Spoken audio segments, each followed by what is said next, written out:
Manufacturing Consent, The Political Economy of the Mass Media by Edward S. Herman and Noam Chomsky is a book that explains how the media, especially in democratic societies like the United States, works to serve the interests of powerful people and corporations. While we often think the media is free and fair, Herman and Chomsky argue that it operates in a way that supports the rich and powerful, rather than challenging them. The book introduces what they call the propaganda model, which shows how the news we see is shaped by certain factors that help maintain the status quo, often without us realizing it. Here's a simplified breakdown of the key points from the book. The propaganda model. How the media really works. Herman and Chomsky argue that the media is not truly free or neutral. Instead, it is influenced by powerful corporations and political forces.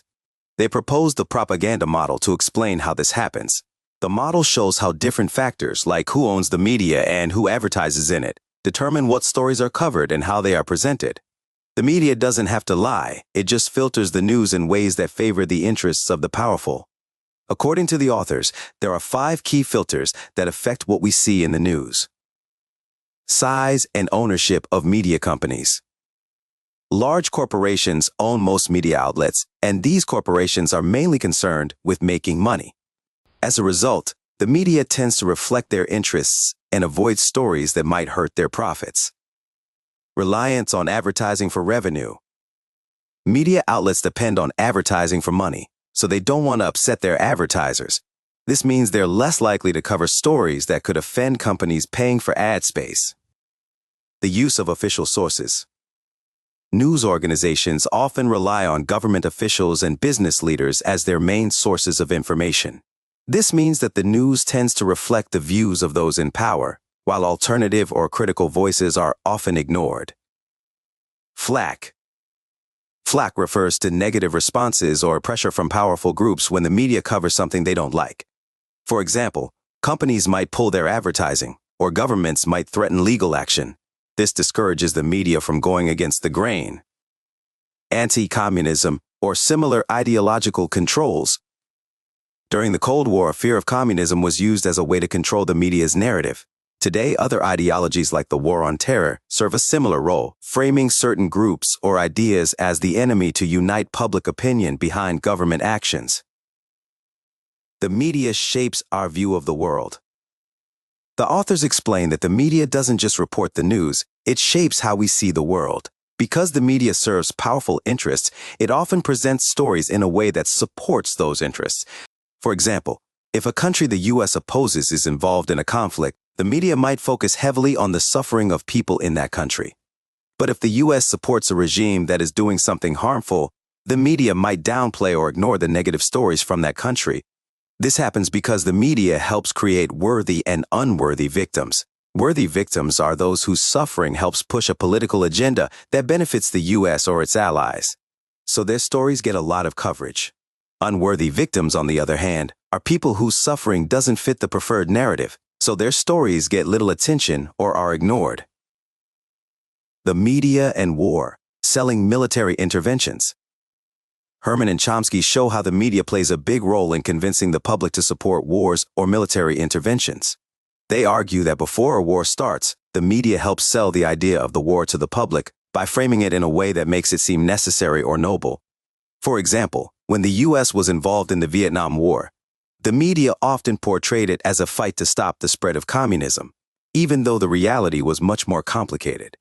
Similarly, when the U.S. supported dictatorships in Central America during the Cold War, the media often presented these dictators as defenders of freedom, even though they were responsible for serious human rights abuses.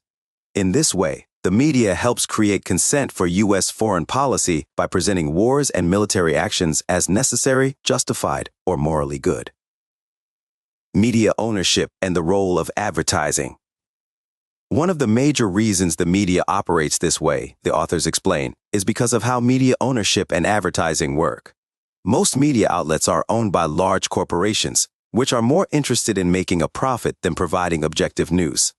These corporations often have connections to other industries, so they might not want to report on stories that could hurt their business interests.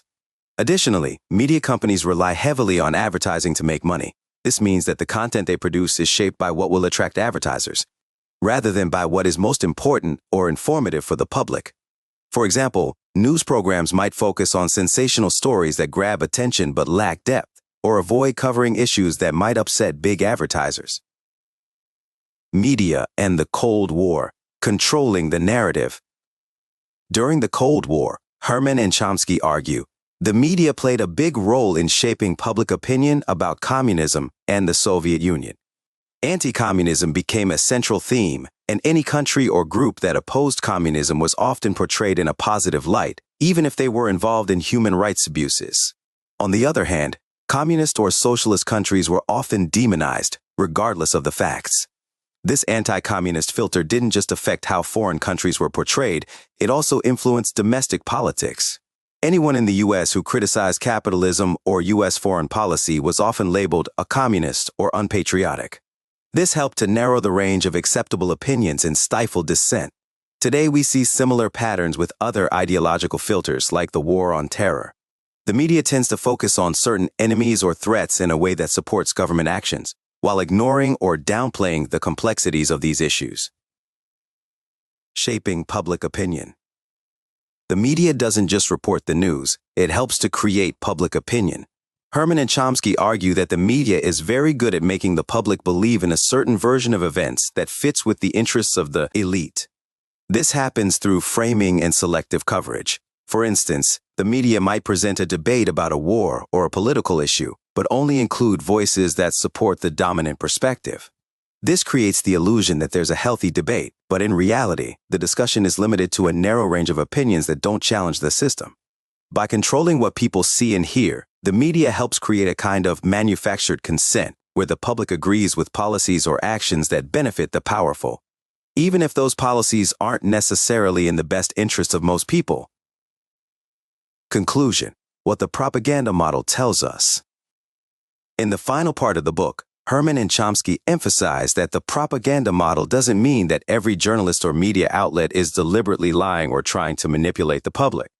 Instead, it's a systemic issue. The structure of the media, including who owns it and how it makes money, leads to certain biases that favor the interests of the powerful. The authors argued that it's important for people to be aware of these biases and to question the information they get from the media. They encourage readers to seek out alternative sources of news and information, especially from independent or non-corporate outlets, to get a fuller picture of what's really happening in the world. Main takeaways. The media serves the powerful. The media often works in the interests of big corporations and political elites, rather than providing truly independent news. 5 filters shape what we see. Media content is influenced by who owns the media, who advertises in it, the use of official sources, negative feedback from powerful groups, and overarching ideologies.